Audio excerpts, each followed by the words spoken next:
మిగిలిన 50% పులుసులో మరుగుతుంది కాబట్టి, ఉడుకుతుంది కాబట్టి ఆ ముక్కలు అనేవి చాలా టేస్ట్ వస్తాయి.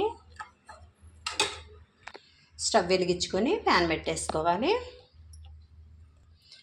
వేడెక్కిందండి. ఇందులోనికి ఆయిల్ వేసుకోవాలి. ఒక 3 టేబుల్ స్పూన్లు వేసుకోవాలండి. ఈ పులుసుకు వచ్చి శనగ నూనె అయితే చాలా టేస్ట్ ఉంటుందండి. హెల్త్ పాటించుకునే వాళ్ళు సన్ఫ్లవర్ అయినా యూజ్ చేసుకోవచ్చు. ఇందులోనికి ఒక చిన్న టేబుల్ స్పూను మెంతులు వేసుకోవాలి. సన్నగా తరిగి పెట్టుకున్న ఆనియన్స్ వేసేసుకోవాలి.